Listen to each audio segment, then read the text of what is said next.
주월 한국대사관은 4월 중순부터 비상대책위원회를 가동했다.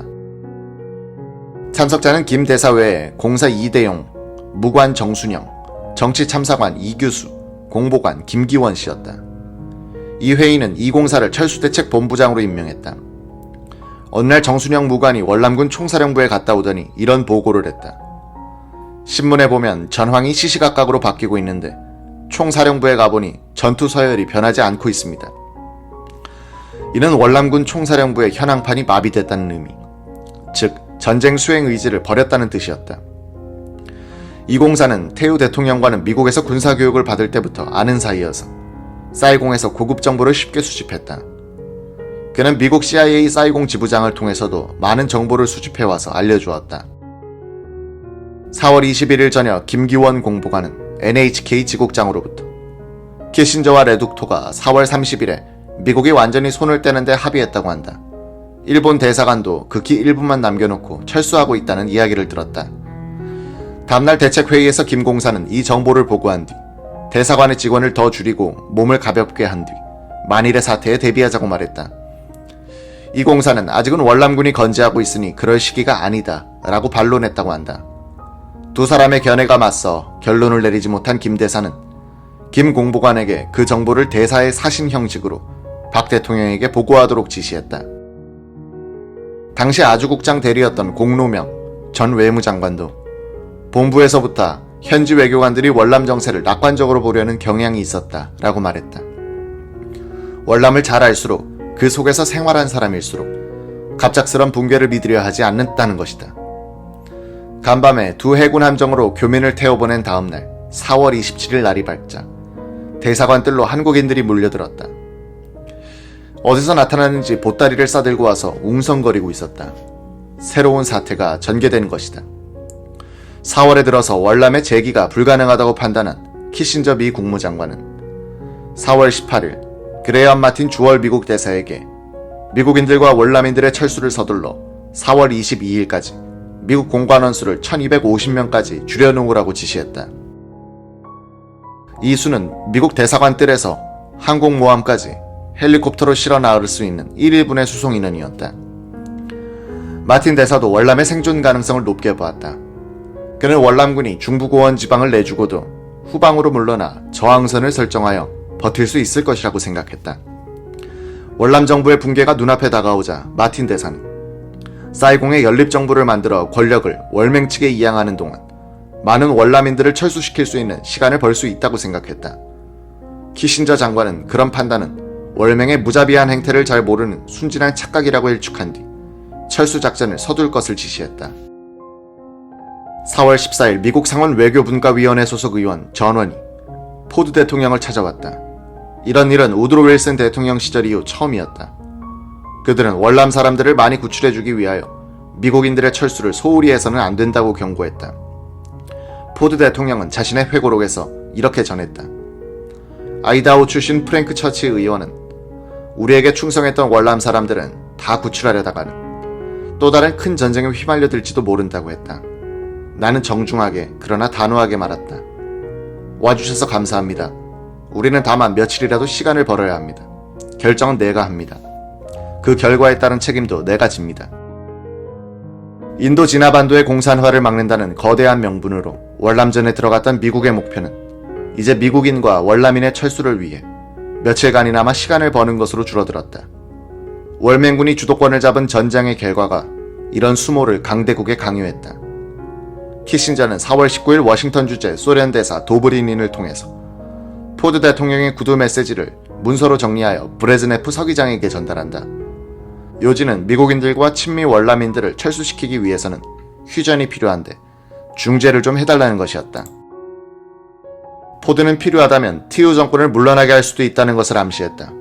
메시지는 또 사이공에서 탈출구로 쓰고 있는 탄손루트 공항이나 여객기를 월맹이 포격하면 위험한 결과를 초래할 것이라는 경고와 함께 월맹에 대해서 영향력을 행사하여 미국이 명예롭게 철수할 수 있도록 해달라는 부탁도 곁들였다.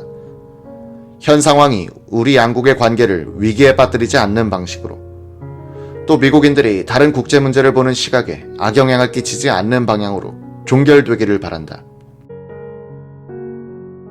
박 대통령 면담일지에 따르면 김동조 외무장관은 4월 30일 오후 5시 31분부터 6시 25분까지 박 대통령에게 월남교민 철수 상황을 보고한 것으로 돼 있다. 이때 김 장관은 김영관 대사를 비롯한 공관원들과 교민들이 무사히 철수했다고 보고한 듯하다. 이 자리에서는 이런 대화가 오고 갔다고 전한다.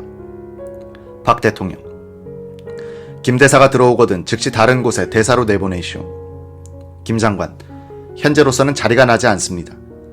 박 대통령: 거 외에 있잖아요.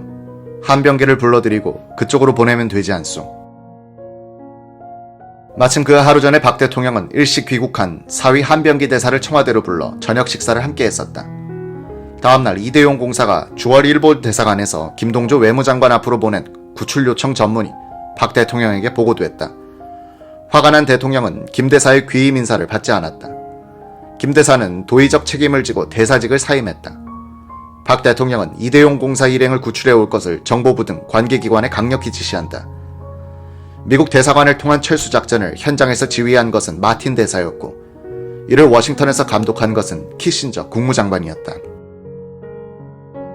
1999년에 나온 그의 두 번째 회고록 재생의 시기에는 마틴 대사가 마지막 헬기를 타고 대사관을 떠났고, 그때가 4월 30일 새벽 4시 58분으로 돼 있다.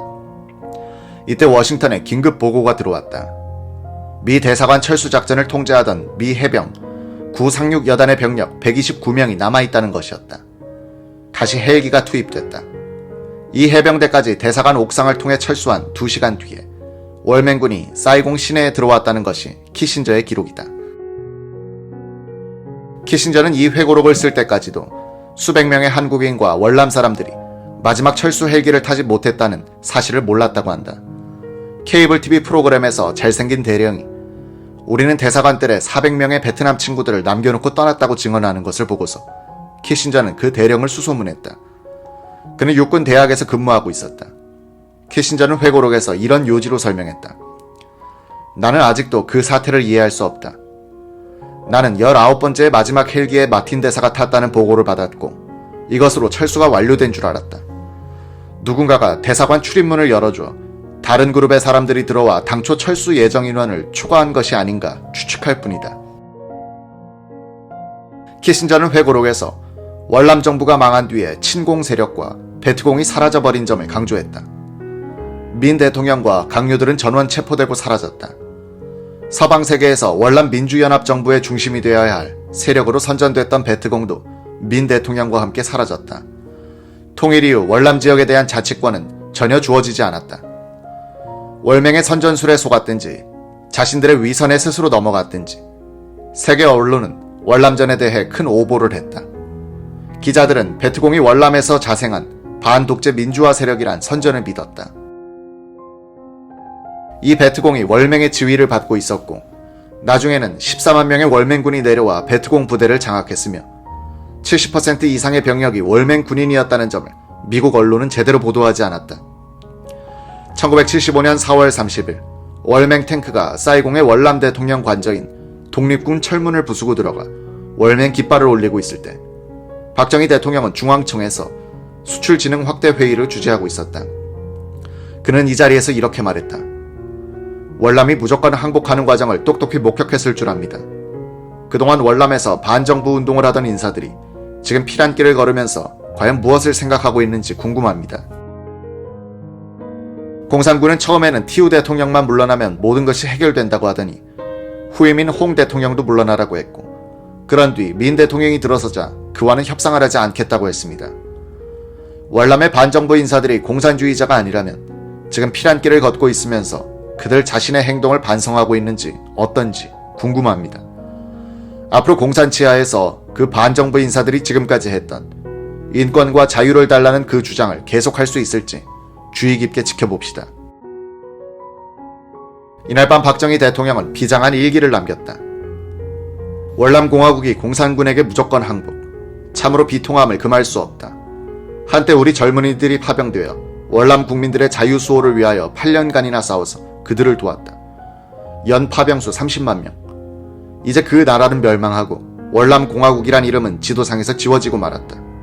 참으로 비통하기 짝이 없다. 자기 나라를 자기들의 힘으로 지키겠다는 결의와 힘이 없는 나라는 생존하지 못한다는 엄연하고도 냉혹한 현실과 진리를 우리는 보았다. 남이 도와주려니 하고 그것만을 믿고 나라 지키겠다는 준비를 갖추지 못하고 있다가 만국의 비애를 겪는 역사의 교훈을 우리 눈으로 보았다.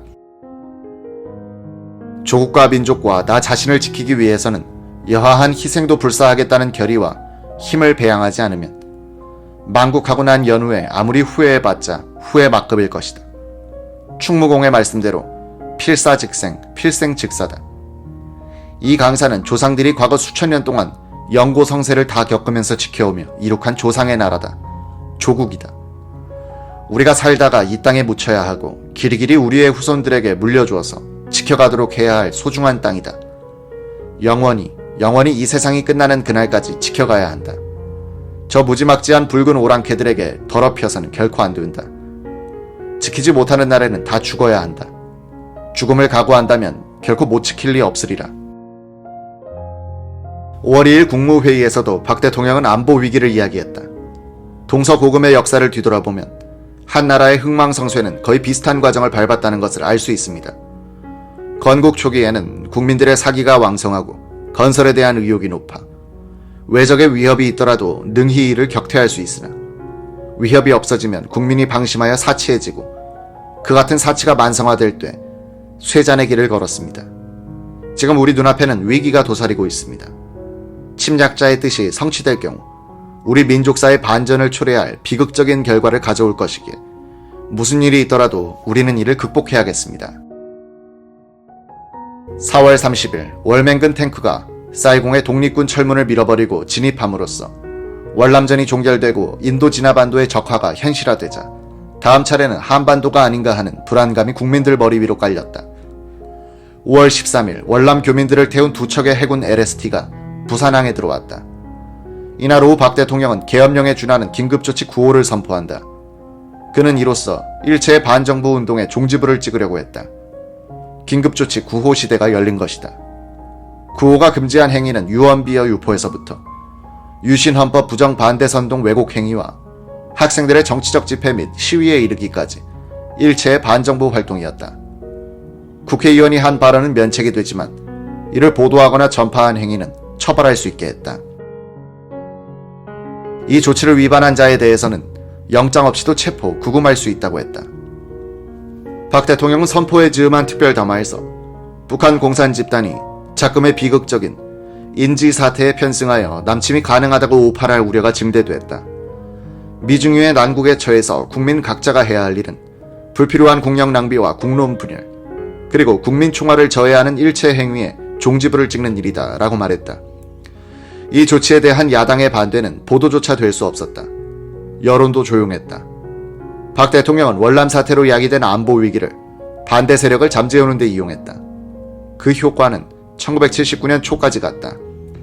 약 4년간의 정치적 안정이 월남 사태와 긴급조치 9호로 가능했다. 이 기간 박 대통령은 중화학공업 및 방위산업 건설을 기반으로 하는 자주 국방력 건설에 매진한다. 그는 또 건설 회사들이 중동에 진출하여 이것으로 몰린 오일머니를 가져와 국내 경제 건설에 사용하도록 독려한다. 중동 건설 시장에 한국 기업이 조직적으로 대규모로 진출할 수 있었던 것은 월남 전선에서 벌어진 각종 공사와 용역을 소화해본 경험이 있었기 때문이었다.